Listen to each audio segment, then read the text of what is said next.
आ गया?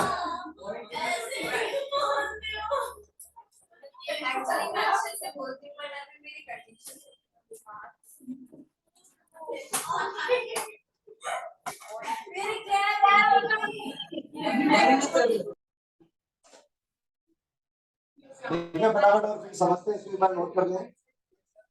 Nucleus plays an important, एक बार लिख लो फिर समझा देता हूं मैं ना। Nucleus plays an important role in cellular respiration, cellular reproduction.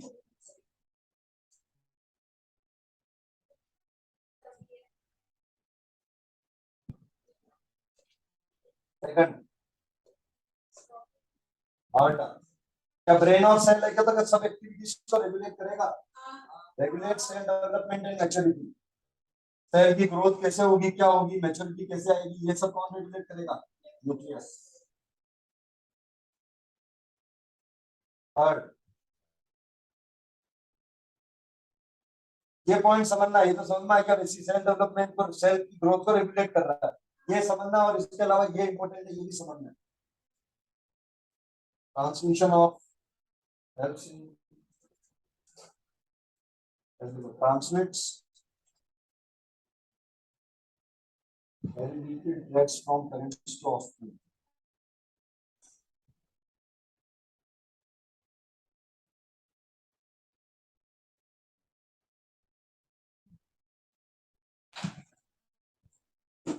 From parents to offspring.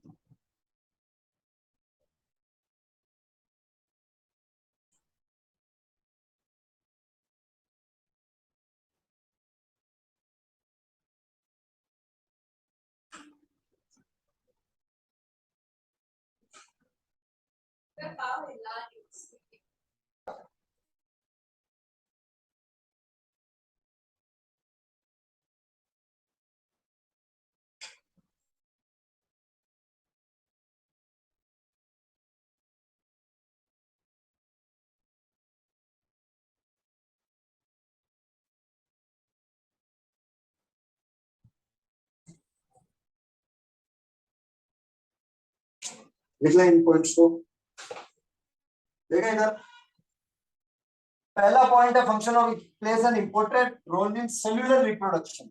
Cellular reproduction का मतलब एक सेल से नई सेल बन रही है। सेल थ्योरी में क्या कहा था? Every new cell arise from pre existing cell. सुनना, मैं एक अमीबा का एग्जांपल लेके समझाता हूँ। सर अमीबा क्यों? क्योंकि वो सेल है, ऑर्गेनिज्म भी तो सेल भी तो एक सिंगल सेल ही ऑर्गेनिज्म है, तो मैं उसको सेल मानते हुए लिख के बताता हूँ ये अमीबा है। इसको मैं भी ऑर्गेनिज्म नहीं मान रहा हूँ, क्या मान रहा हूँ? सेल। इसके अंदर रिप्रोडक्शन होता है, तो सुनना, जब रिप्रोडक्शन होगा तो क्या दो अमीबा बन जाएंगे? बिल्कुल, दो अमीबा बन जाएंगे। तो देखो सबसे पहले क्या होता है बेटा, इसकी ग्रोथ होती है अमीबा की, फिर इसका न्यूक्लियस ग्रोथ करता है। क्या हुई? न्यूक्लियस में इलोंगेशन हुआ। क्या न्यूक्लियस में इलोंगेशन होकर न्यूक्लियस दो पार्ट में टूट गए, और फिर फाइनली सेल भी दो पार्ट में टूट गई। तो मेरी बात सुनना, सेलुलर रिप्रोडक्शन में किसने हेल्प किया? न्यूक्लियस ने। न्यूक्लियस भी दो पार्ट में टूटा, तब कर पहले न्यूक्लियस टूटता है फिर सेल टूटती है। ये बेटा एसेक्सुअल रिप्रोडक्शन में बाइनरी फिशन। क्लियर? हाँ, एक से दो, तो तभी तो नाम है बाइनरी। बाई मतलब दो, यूनी मतलब एक, बाई मतलब दो, ट्राई मतलब तीन, टेट्रा मतलब चार, पेंटा मतलब पांच, हेक्सा मतलब छह, हेप्टा मतलब सात, ऑक्टा मतलब आठ, नैनो मतलब नौ, डेका मतलब। क्लियर ना? तो यहाँ बाइनरी फिशन है। तो देखो अनटिल और अनलेस जब तक न्यूक्लियस डिवाइड नहीं हुआ तब तक सेल डिवाइड नहीं, यानी पहले न्यूक्लियस का डिवीजन होता है फिर साइटोप्लाज्म टूट के दो सेल बनता है। अरे नहीं नहीं, पागल है। नहीं नहीं, मंथ्स नहीं, सुनो, सेल डिवीजन में कितना टाइम लगता है? सेल डिवीजन, अगर मैं पूरी साइकिल की बात करूं, देखो सेल डिवाइड करने से पहले 11th में पढ़ाया जाता है, बस सुन लो, सेल डिवाइड करने से पहले तैयारी करती है। क्या करती है? तैयारी। उस फेज को बोलते हैं इंटरफेज। क्या बोलते हैं? इंटरफेज। और सेल जब डिवाइड करती है उसको बोलते हैं डिवीजन फेज। क्या बोलते हैं? डिवीजन। वो होती है माइटोसिस और मियोसिस, एम फेज और मियोसिस। अगर मैं बात करूं एक नॉर्मल ह्यूमन के यूकेरियोटिक सेल की, वो 24 घंटे में अपना डिवीजन कंप्लीट कर लेती है। कितने घंटे में? 24। तो 24 घंटे में वो 23 घंटे तो इंटरफेस में रहती है, यानी 23 घंटे तो तैयारी करती है, और 1 घंटे में डिवाइड होकर फ्री हो जाती है। 23 घंटे तक तो तैयारी करेगी, और जो 1 घंटे में डिवाइड होके वो नई सेल बनेगी। तो इंटरफेस तो हाँ नई सेल बनाती है, इंटरफेस में तो तैयारी करती है, ग्रोथ करना सब। प्रोकैरियोटिक बैक्टीरिया डिपेंड है, जैसे बात करें ईस्ट की, ये ना 90 मिनट में डिवाइड कंप्लीट कर देती, हर सेल टू सेल वेरी करता है। तो 90% के हिसाब से इंटरफेस कर लो कि ऑलमोस्ट 90% टाइम कौन लेके चला जाता है, इंटरफेस। 24 घंटे में से अगर 23 घंटे इंटरफेस लेके चला गया, 90% टाइम इंटरफेस लेके चला गया, तो अगर 90 मिनट की पूरी सेल साइकिल है, यानी जिसमें तुम देख लो 90% निकाल लो 90 मिनट का, कि अप्रोक्स इतने मिनट तो किसमें चले जाएंगे, इंटरफेस। यार बाकी बड़ी ठीक है ना। तो यहाँ से न्यूक्लियस किसमें हेल्प कर रहा है बेटा, सेलुलर रिप्रोडक्शन, यानी कि एक तरह से मैं कह सकता हूँ सेल डिवीजन।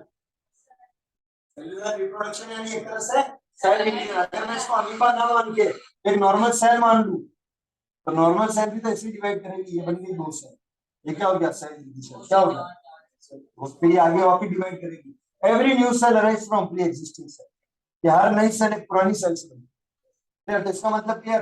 सेकंड पॉइंट तो साफ ही दिख रहा है, सेल के डेवलपमेंट और मैच्योरिटी को कौन कंट्रोल करेगा, न्यूक्लियस, ब्रेन ऑफ सेल है बेटा, कंट्रोलिंग यूनिट है पूरे सेल की। इसको समझा, transmits hereditary trait from parents to offspring. Nucleus का स्ट्रक्चर याद है सबको, आउटर में क्या था, न्यूक्लियर मेम्ब्रेन, कितनी, दो, आउटर न्यूक्लियर मेम्ब्रेन और इनर न्यूक्लियर मेम्ब्रेन। ठीक है, ग्राफ डायग्राम बनाते हैं और उसके थ्रू समझते हैं। Nuclear membrane first, nuclear envelope मान लो उसको, दोनों को मिलाते हैं। फिर सेकंड आ जाएगा न्यूक्लियोप्लाज्म, न्यूक्लियर पोर 3, न्यूक्लियोलस और क्रोमेटिन मटेरियल, हो गए 5, है ना, क्रोमेटिन मटेरियल। तो देखें एक न्यूक्लियस बनाते हैं, क्या डबल मेम्ब्रेन है, क्या बीच बीच में न्यूक्लियर पोर्स प्रेजेंट है, कौन भरा हुआ है, न्यूक्लियोप्लाज्म। थ्रेड लाइक स्ट्रक्चर पढ़ाए थे, क्या नाम था, किसके बने थे, आरएनए नहीं, only DNA and strong protein. RNA कुछ नहीं, बॉडी में आरएनए बाद में बनता है, हमारा genetic material DNA. Full form पता है डीएनए की, लिख लो कहीं पे, नहीं पता हो तो छत पे कहीं पे दिखाया था तो देखें उसको, deoxy ribo nucleic acid, deoxyribo nucleic acid. बेटा ये हमारी बॉडी का जेनेटिक मटेरियल है, क्या है बॉडी का जेनेटिक मटेरियल। समझ ले जेनेटिक मटेरियल क्या होता है, जेनेटिक मटेरियल यानी एक जनरेशन से दूसरी जनरेशन में कुछ कैरेक्टर्स जाते हैं, पेरेंट्स से अपने बच्चों में कुछ कैरेक्टर्स जाते हैं, वो कैरेक्टर्स ले जाने का काम कौन करता है, डीएनए। वो कैरेक्टर्स ले जाने का काम कौन करता है, डीएनए। इस डीएनए के पास कोई इंफॉर्मेशन होती है जो एक जनरेशन से दूसरी जनरेशन में जाती है, इसको जेनेटिक मटेरियल बोलते हैं। क्या बोलते हैं, जेनेटिक या हेरिडिटरी मटेरियल, क्या बोलते हैं, heredity। heredity is the process of transmission of characters from parents to offspring। offspring मतलब बच्चे, offspring बायोलॉजी में बच्चों के लिए, पेरेंट्स से उनके offspring में कैरेक्टर्स जाते हैं, इसको हेरिडिटी कहते हैं। क्या कहते हैं, हेरिडिटी। और वो उस जिस प्रोसेस से जाते हैं उसको इनहेरिटेंस कहते हैं। हेरिडिटी तो जाना, जिस प्रोसेस, चलो इनहेरिटेंस छोड़ो, तो हेरिडिटी कहते हैं। और ले जाने वाला कौन है, डीएनए। अब डीएनए प्रेजेंट का देखना, सेल के अंदर क्रोमेटिन मटेरियल है और ये क्या है, डीएनए। ये क्या है, डीएनए, क्लियर। और ये है न्यूक्लियोलस। ठीक है, अब मैं समझा रहा हूँ कि देखो इस लाइन का मतलब क्या है कि transmit hereditary traits from parents to offspring. Offspring अगर मैं पेरेंट्स की बात करूं और अगर सेक्सुअल रिप्रोडक्शन की बात करूं, किसकी, या सेक्सुअल की बात नहीं करूं, मैं सेक्सुअल की बात करूं, सुनना। जैसे अभी अपन ने अमीबा लिया था, अमीबा लिया था, अमीबा के पास क्या न्यूक्लियस था, क्योंकि इसके न्यूक्लियस में ऐसा क्रोमेटिन मटेरियल होगा। अरे अच्छा, यूकेरियोटिक हो या प्रोकैरियोटिक, क्रोमेटिन मटेरियल तो होगा ना, बस मेम्ब्रेन का फर्क आया था। क्रोमेटिन मटेरियल होगा, क्रोमेटिन मटेरियल किसका बना है, डीएनए का। मैंने तुम्हें एक चीज बताई, जब भी सेल डिवाइड करती है तो वो ये क्रोमेटिन मटेरियल किसमें कन्वर्ट हो जाता है, क्रोमोसोम में। इसमें दिखाया था मैंने ड्यूरिंग सेल डिवीजन, जब भी सेल डिवाइड करती है तो क्रोमेटिन मटेरियल का कोई शेप साइज नहीं है, उलझे हुए है, लेकिन क्रोमोसोम का एक फिक्स शेप साइज आ जाता है। ये किसमें कन्वर्ट हो जाता है, क्रोमोसोम में। तो एक चीज बताओ, क्या क्रोमेटिन मटेरियल डीएनए का बना है, तो क्रोमोसोम भी किसका बना है, डीएनए का। डीएनए क्या है, जेनेटिक मटेरियल। क्या है, जेनेटिक मटेरियल, यानी कि इसके पास क्या है बेटा, जेनेटिक इंफॉर्मेशन है। क्या है इसके पास, जेनेटिक इंफॉर्मेशन। तो डीएनए एक जनरेशन से दूसरी जनरेशन में जाएगा, तो क्या जेनेटिक इंफॉर्मेशन एक जनरेशन से दूसरी जनरेशन में जाएगी, यानी मैं कह सकता हूँ यहाँ ट्रेट का मतलब है कैरेक्टर। क्या है, तो क्या कैरेक्टर्स एक जनरेशन से दूसरी जनरेशन में जाएंगे, कैरेक्टर्स एक जनरेशन से दूसरी जनरेशन में जाएंगे, आप सुनना ध्यान से। सबसे पहले क्या इसका न्यूक्लियस डिवाइड हुआ, देखना दो न्यूक्लियस बन गए, ये एक न्यूक्लियस था, डायग्राम देखें इधर, ये सिंगल न्यूक्लियस था, क्या दो न्यूक्लियस बन गए, फिर सेल डिवाइड होगी, क्या दो सेल बन गई। अब मेरी बात सुनना, ये एक ही न्यूक्लियस दो न्यूक्लियस में डिवाइड हुआ, यानी कि इस न्यूक्लियस के अंदर जो क्रोमेटिन मटेरियल थे वो क्या थे, डीएनए, और उनके पास कुछ इंफॉर्मेशन थी। जब ये न्यूक्लियस डिवाइड हुआ तो क्या यही न्यूक्लियस, मैं अब क्या सुन रहा हूँ, क्या यही न्यूक्लियस दोनों नई सेल में गया, क्या यही न्यूक्लियस इन दोनों नई सेल में गया, तो क्या इसके पास जो डीएनए था वही इन दोनों सेल के पास गया, यानी कि ये तो हो गई पेरेंट सेल, ये हो गई डॉटर सेल, क्या बोलेंगे इसको, डॉटर सेल, यानी ये तो हो गए पेरेंट, ये हो गए इनके ऑफस्प्रिंग, ऑफस्प्रिंग जैसे जनरली सेक्सुअल रिप्रोडक्शन में यूज किया जाता है, तो यहाँ बोलते हैं डॉटर सेल, क्या बोलते हैं डॉटर, ये मदर है और ये डॉटर है, तो ये सन नहीं, इसको सेल को डॉटर ही बोलते हैं। हाँ फ्रॉग में सेक्सुअल होता है पर फर्टिलाइजेशन एक्सटर्नल होता है, रिप्रोडक्शन सेक्सुअल है, दो पेरेंट इन्वॉल्व हो रहे हैं, मेल और फीमेल, सेक्सुअल, तो फर्टिलाइजेशन एक्सटर्नल है पर रिप्रोडक्शन सेक्सुअल है, मेल और फीमेल गेमेट बॉडी के बाहर फ्यूज हो रहे हैं, तो फर्टिलाइजेशन क्या है, एक्सटर्नल। फर्टिलाइजेशन मतलब मेल गेमेट फीमेल, जैसे मेल गेमेट होता है स्पर्म और फीमेल गेमेट एग, ओवम या एग फ्यूज करते हैं, तो इसे कहते हैं फर्टिलाइजेशन। अब बॉडी के अंदर हो रहे हैं तो इंटरनल फर्टिलाइजेशन, बॉडी के बाहर हो रहे हैं तो एक्सटर्नल। लेकिन देखो सेक्सुअल रिप्रोडक्शन इससे जज नहीं होता है, सेक्सुअल रिप्रोडक्शन जज होता है पहले तो दो पेरेंट होनी चाहिए, दूसरा गेमेट का फॉर्मेशन होना चाहिए और तीसरा गेमेट का फ्यूजन होना चाहिए। दो पेरेंट है, दो पेरेंट है, दोनों में गेमेट बने, मेल में बने स्पर्म, फीमेल में बना एग या ओवम, दो पेरेंट हो गए, कंडीशन फुलफिल, गेमेट बन गए, कंडीशन फुलफिल, गेमेट मिल गए, कंडीशन। तो गेमेट बॉडी के अंदर भी मिल सकते हैं, बॉडी के बाहर, के अंदर इंटरनल फर्टिलाइजेशन है, बॉडी के फ्रॉग के अंदर एक्सटर्नल फर्टिलाइजेशन, ह्यूमन के अंदर डेवलपमेंट बच्चे का अंदर होता है बॉडी के अंदर और उसमें बाहर डेवलपमेंट, तो ये फर्क है। बाकी रिप्रोडक्शन के साथ सेक्सुअल, तो सुने यहाँ से, क्या यही वो न्यूक्लियस है जो इन दोनों सेल में गया, यानी इसके बाद जो जेनेटिक इंफॉर्मेशन थी क्या बच्चों के पास भी आ गई, तो बताओ जेनेटिक इंफॉर्मेशन को ट्रांसफर करने में कौन हेल्प कर रहा है, न्यूक्लियस। अरे डीएनए न्यूक्लियस के अंदर ही तो था, क्रोमोसोम देखना एक जनरेशन से दूसरी जनरेशन में न्यूक्लियस ही तो गए, ये तो मैंने एसेक्सुअल रिप्रोडक्शन का एग्जांपल लिया, किसका है यहाँ क्या रहा है, ट्रांसमिट यानी ट्रांसफर करना, किसको, हेरिडिटरी ट्रेट यानी कैरेक्टर, ऐसे कैरेक्टर जो हेरिडिटी यानी एक जनरेशन से दूसरी जनरेशन में जाते हैं, transmits hereditary character from parents to offspring, कौन, न्यूक्लियस, कौन, न्यूक्लियस। अब इसको सेक्सुअल रिप्रोडक्शन से समझते हैं वहां अच्छे से क्लियर हो, इसको सेक्सुअल रिप्रोडक्शन से समझते हैं वहां अच्छे से क्लियर होगा, ठीक है। देखना ये ऊपर वाला पॉइंट मिटा रहा हूँ, नीचे वाले को समझने में, इसको मिटा रहा हूँ, ठीक है, समझ, इसमें हटा दें, nucleus is remove, protoplasm dries up, here controls all metabolic activities of the cell. स्वाभाविक सी बात है, सेल के अंदर प्रोटीन बन रहा है, कौन कंट्रोल करेगा, न्यूक्लियस। सेल के अंदर एनर्जी बन रही है, कौन कंट्रोल, न्यूक्लियस। ब्रेन है तो पूरा सेंट्रल यूनिट है, सब मेटाबॉलिक एक्टिविटीज को क्या करेगा, कंट्रोल करेगा। इसको देखिए, मैं कहता हूं बेटा ये है मदर और ये है फादर, तो ये फादर और ये मदर, ये फीमेल के लिए साइन यूज होता है और ये मेल के लिए, ये फीमेल के लिए और ये मेल के लिए। कभी कभी ऐसे मॉल्स वगैरह में, टॉयलेट्स वगैरह में ऐसे भी साइन लगे हुए रहते हैं, है ना, फीमेल के लिए और मेल के लिए। कौन सी सेल, नहीं ये सही है, अरे वो प्लस माइनस है वो, ये कौन है,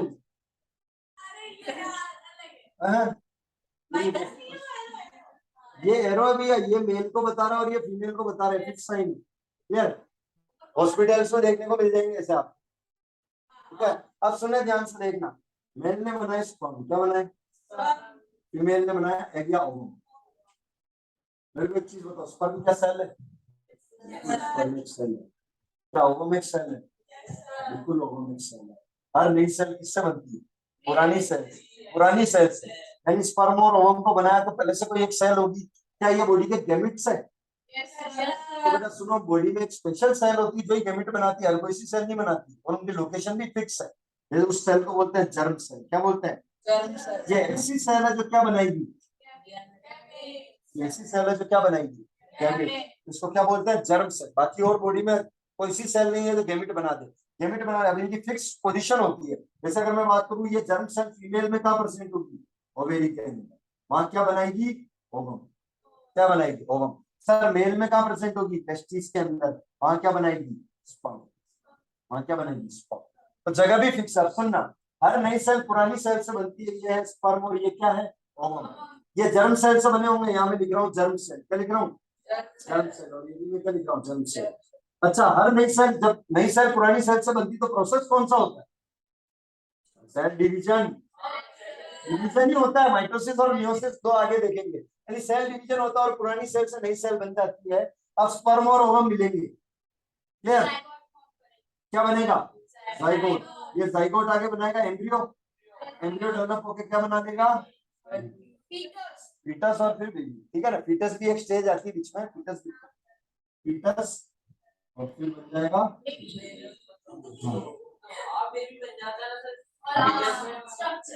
क्लियर? अब इधर ध्यान से देखें, स्पर्म एक सेल थी, ओवम एक सेल थी। सेल थी तो क्या सेल की सारी चीजें इनके पास होगी? ऑब्वियसली। देखो, इसके पास न्यूक्लियस है, स्पर्म के पास। ओवम भी एक सेल, कुल मिला के बाकी का तो नहीं पता, पर न्यूक्लियस तो है, क्योंकि बिना न्यूक्लियस के सेल सर्वाइव नहीं कर सकते। अभी लिखा है न्यूक्लियस इज रिमूव्ड, प्रोटोप्लाज्म में ड्राई है, सेल ही मर जाएगी। ब्रेन ही निकाल दिया बॉडी से। ह्यूमन में भी ऐसा होता है बेटा। पेशेंट को तब तक डेड नहीं बताया जाता जब तक उसके ब्रेन की डेड नहीं। ब्रेन डेथ, पोस्टमार्टम में ब्रेन डेथ देखते हैं। दिल रुक जाओ तो चालू भी हो सकता है, क्या पता थोड़ी देर रुका हो। ब्रेन डेथ अगर नहीं हुई है, क्लियर, इंसान के डेथ से पहले उसका ब्रेन रिमूव भी कर सकता है अगर वो डेड नहीं हुआ है। तो ब्रेन डेथ इंपॉर्टेंट है। न्यूक्लियस की डेथ नहीं हुई, यानी कि न्यूक्लियस तो है स्पर्म और ओवम के पास। मेरी बात सुनना, जब इस सेल ने ये स्पर्म बनाए होंगे तो क्या ये न्यूक्लियस इसमें, इसका न्यूक्लियस इसमें आया होगा? ठीक है ना? जैसे मैं कहता हूँ एक सेल थी और इसमें 4 स्पर्म बने, कितने स्पर्म बने? 4। तो क्या इसी के न्यूक्लियस इनमें आए होंगे? डिवाइड हो के इनमें आए होंगे। इधर से भी 4 ओवम बने एक सेल से, तो क्या इन्हीं के न्यूक्लियस हो रहा था ना? यही न्यूक्लियस तो दोनों में गया, यही न्यूक्लियस आधा आधा होकर दोनों में गया। तो यहाँ पे भी क्या इसी के न्यूक्लियस इसमें आए होंगे और इसी के न्यूक्लियस इसमें? क्या ये फादर थे? क्या ये मदर है? जाइगोट बन रहा है, बच्चा बने। तो मेरी बात सुनना, क्या बच्चे में स्पर्म के क्रोमोसोम, आधे क्रोमोसोम तो फादर के और आधे क्रोमोसोम मदर के, क्या आ रहे हैं या नहीं आ रहे? क्रोमोसोम के पास क्या है? डीएनए। डीएनए के पास है जेनेटिक इंफॉर्मेशन, यानी कि ये न्यूक्लियस ही है। जो यहाँ स्पर्म, भी स्पर्म के पास न्यूक्लियस और न्यूक्लियस के पास क्रोमोसोम है और क्रोमोसोम के पास डीएनए। ओवम के पास न्यूक्लियस है और न्यूक्लियस के पास क्रोमोसोम और क्रोमोसोम के पास डीएनए है। तो क्या वो जब ये मिलेंगे तो 50% क्रोमोसोम तो फादर से, 50% क्रोमोसोम मदर से। अरे यानी कि ये न्यूक्लियस ही तो है जो एक जनरेशन से दूसरी जनरेशन में किनको लेके जा रहा है? हेरिडिटरी कैरेक्टर को। बोलो सर न्यूक्लियस क्यों है? Because nucleus contains chromatin material और chromosome which is made up of DNA, and DNA is the genetic material. It contains the hereditary information. It contains the hereditary information. समझ में आया? इसलिए nucleus ही ऐसी चीज है जो एक, क्योंकि देखो एक जनरेशन से दूसरी जनरेशन में क्रोमोसोम जाते हैं। क्या जाते हैं? स्पर्म सेल है, ओवम सेल है, मिलके नई सेल बना दी, क्या नाम? जाइगोट। स्पर्म सेल है, ओवम सेल है, मिलके नई सेल बना दी, जाइगोट। आधे क्रोमोसोम इधर से, आधे क्रोमोसोम इधर से। तो एक जनरेशन से दूसरी जनरेशन में देखो इसका न्यूक्लियस और इसका न्यूक्लियस मिलेगा।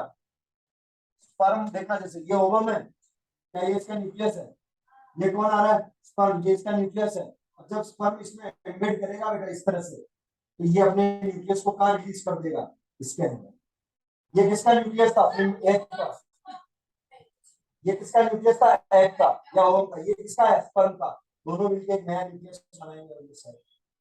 तो 50% तो कहां से है? मदर से। 50% फादर से। 46, 23, 23, 46। और वो कुछ सर एक्स होते हैं। अरे वो सब पढ़ाएंगे, ये समझ में नहीं आया ये पॉइंट। हाँ वो बताएं, एक्स वाई किसका? बॉय का। X X transmits hereditary traits from parents to offspring. इसका रीजन लिख लो, इस थर्ड पॉइंट का रीजन लिख लो, वहां लिख लो reason of third point. Reason of third point लिखो, बिकॉज। अरे reason of third point mention कर लो, reason of third point because.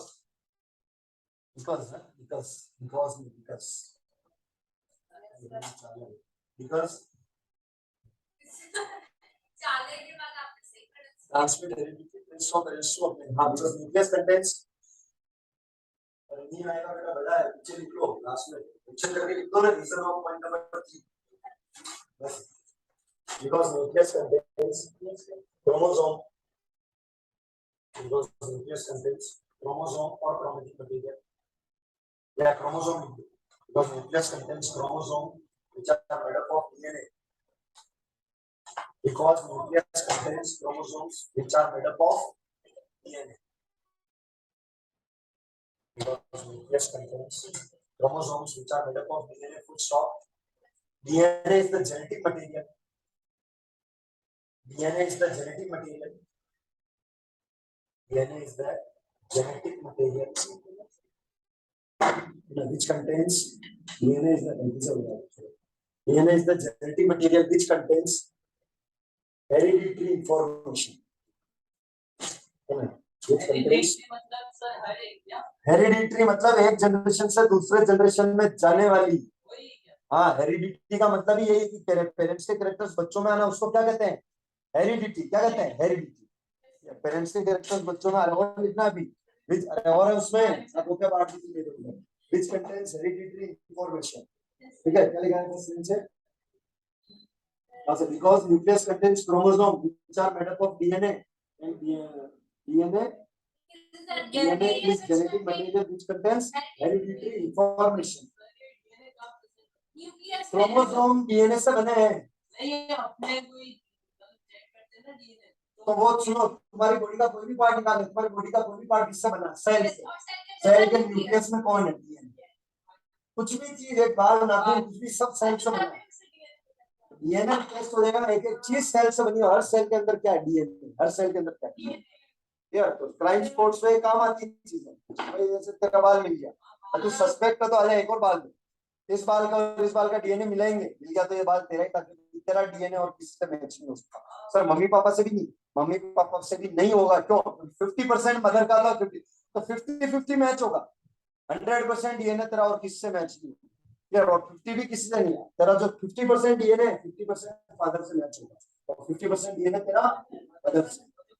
ये तो फिक्स है, पर तेरा डीएनए और किसी से मैच नहीं होगा। सर मेरे भाई बहन से भी होगा। क्लियर? अरे ठीक है। हाँ, because DNA is the hereditary material.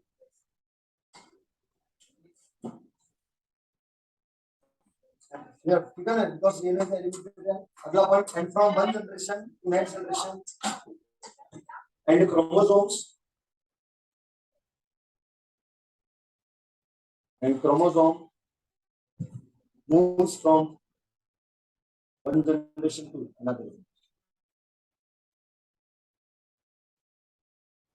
Chromosomes moves from one generation to another generation. नाखून बढ़ते हैं। बिल्कुल होती है डेड सेल्स। तो सेल को अपन तो डेड सेल होगी तो फिर वो ग्रोथ कैसे करती है?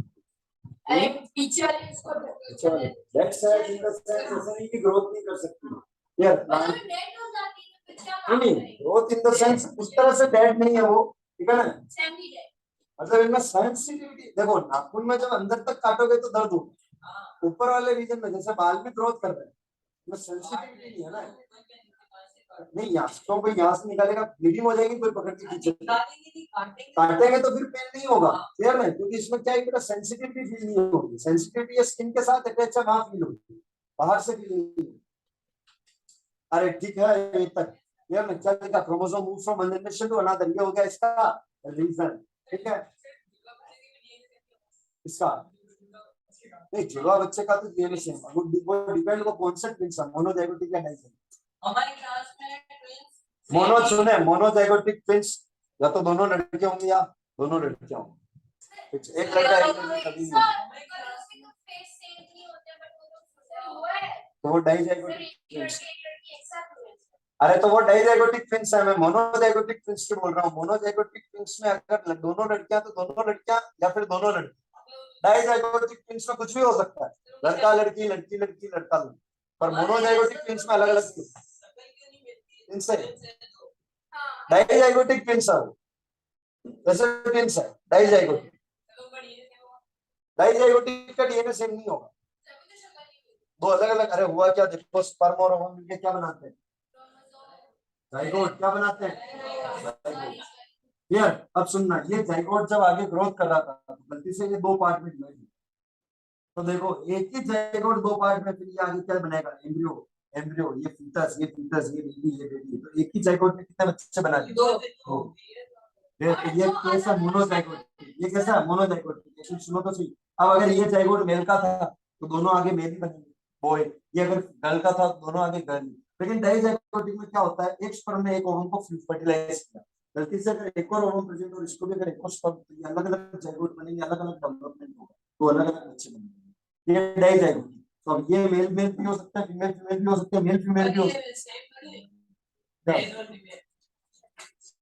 शक्ल सेम नहीं होगी क्योंकि अलग अलग जाइगोट बन गए ना, है ना। लेकिन मोनोजाइगोटिक में शक्ल सेम आ जाएगी, ठीक है ना। मोनो में सेम होगा, मोनो में डीएनए सेम होगा क्योंकि एक ही जाइगोट से बने हैं। समझ आया, अरे कहाँ जा रहे हो हेडिंग वाला साइटोप्लाज्म।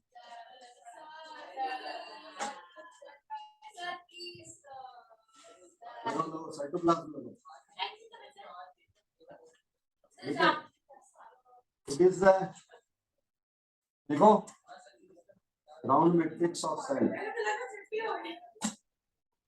सर ये लास्ट टॉपिक है ना, ये जेली लाइक सब्सटेंस जो जेली लाइक सब्सटेंस प्रेजेंट, अच्छा इसको इस तरह ग्राउंड मैट्रिक्स ऑफ सेल, ठीक है। जेली लाइक सब्सटेंस फ्रॉग के एग को जेली लाइक क्या कहते हैं, फ्रॉग के शेल जो होते हैं, एग जो होते हैं ना, उसमें जेली लाइक सब्सटेंस तो ताकि वो प्रोटेक्ट हो सके पानी में, वो रहते हैं। इसका नाम है, याद नहीं आ रहा इसका नाम, एक में वो सर प्रोटेक्ट करता है उसको वाटर से। वो सारे अंडे एक दूसरे से चिपके हुए रहते हैं प्लस वाटर से, वो अलग चीज है, क्यूटिकल या ऐसा कुछ है, दिमाग से निकल रहा है। हाँ फ्रॉग अपने स्पर्म लेकर देते हैं ना वाटर में, हाँ, फिर वो एग्स के ऊपर जाके रिलीज कर देंगे, वहां जाके छोड़ देंगे वो ऑटोमेटिक। पहले एग्स रखेगी फीमेल, फिर फ्रॉग आएगा और इसके ऊपर क्या रिलीज करेगा, स्पर्म्स और चला जाएगा, एक्सटर्नल फर्टिलाइजेशन। फिर ये अंदर डेवलपमेंट होंगे, डेवलप होके ये भी लैंड पे आएगा, ठीक है। हाँ क्या बोल रहे हो, बाकी सब में तो पहले मम्मी आते थी, फिर एक तो आया एक हैंड में ऐसे होता है। नहीं, पहले देखो एग, वो ऐसा कुछ नहीं, एग बन गया फिर ओवरी में, और फिर स्पर्म जाएगा, स्पर्म जाके करेगा क्या करेगा, एग बन गया फिर स्पर्म जाएगा, स्पर्म गया और एग प्रेजेंट है तो फर्टिलाइजेशन हो गया। Jelly like substance enclosed by cell membrane, cell membrane के अंदर प्रेजेंट है ना, एनक्लोज्ड बाय सेल मेम्ब्रेन। ये सर अगर साइटोप्लाज्म में क्या वो आप बता रहे थे ना, उसकी जगह न्यूक्लियोइड, हाँ न्यूक्लियोइड की जगह भी ये नहीं होता, अगर वो नहीं हो तो साइटोप्लाज्म तो होगा ना, सेल है तो साइटोप्लाज्म तो होगा, नहीं। क्रोमेटिन मटेरियल होगा, न्यूक्लियस नहीं होगा और मेम्ब्रेन नहीं होगी।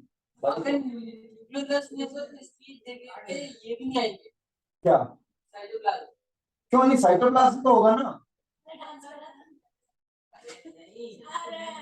न्यूक्लियस नहीं है वहां पे, अच्छा न्यूक्लियस नहीं है, बस नहीं, न्यूक्लियस तो है, मेम्ब्रेन है, बाकी सब्सटेंस तो प्रेजेंट है। पर ये जेली टाइप बेटा मूव नहीं करता है, गाढ़ा है, डेंस है थोड़ा, ऐसा प्रेजेंट है। अच्छा न्यूक्लियर प्लाज्म की बोल रहे हो, न्यूक्लियर प्लाज्म की नहीं हो, ना न्यूक्लियर प्लाज्म की नहीं हो, न्यूक्लियस का फ्लूइड है वो भी नहीं है, केवल यहाँ पड़े हुए रहेंगे। Jelly like substance enclosed by cell membrane, it is the site where all the metabolic activities of cell, where all the metabolic activities of cell takes place, where all the metabolic activities of cell, बड़ा सारी cell की metabolic activity होगी कहाँ, cytoplasm में, where all the metabolic activities of the cell takes place।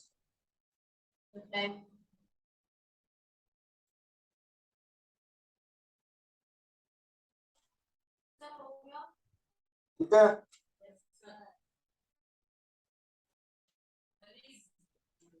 Particle ज्यादा दूर होते हैं ना, it contains special structure, special structures present in cytoplasm। हाँ क्या बोल रहा बेटा, स्पेशल स्ट्रक्चर्स बोल, present in cytoplasm called as cell organelles are called as cell organelles which performs different functions in cell which performs different functions in cell. क्या बोल रहा है बेटा सॉलिड तो सॉलिड में पार्टिकल्स एकदम पास पास में होता है तो वाइब्रेट होता है। they only vibrate about their mean position. यार अब तुम उसको टेम्परेचर दोगे उनके वाइब्रेशन इंक्रीज होंगे वेलोसिटी बढ़ेगी तो बीच में इंटरमोलिकुलर फोर्स कम होगा तो इंटरमोलिकुलर स्पेस बढ़ेगा बेटर ठीक है ना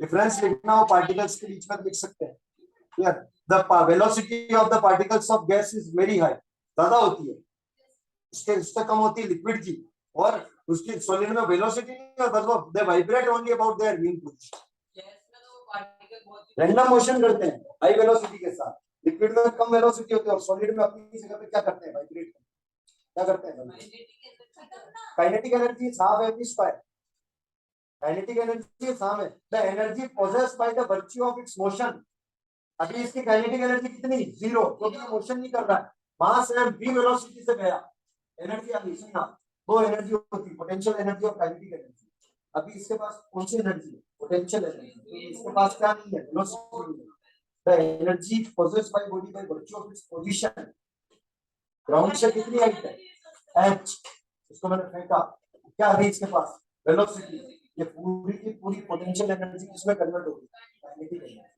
यानी जब बॉडी मोशन करती है तो उसके पास कौन सी एनर्जी होती है काइनेटिक एनर्जी तो जब गैस के पार्टिकल मोशन करेंगे तो उनके पास क्या होगी काइनेटिक एनर्जी वो तो गैस से फैलता है हाँ तो स्वाभाविक है ना उसके अरे स्मेल इसके पास होती है क्योंकि गैस के जो पार्टिकल्स है उनकी वेलोसिटी ज्यादा तो काइनेटिक एनर्जी ज्यादा क्योंकि काइनेटिक एनर्जी का फॉर्मूला क्या होता है half M we square half M we square जिसकी वेलोसिटी ज्यादा उसकी काइनेटिक एनर्जी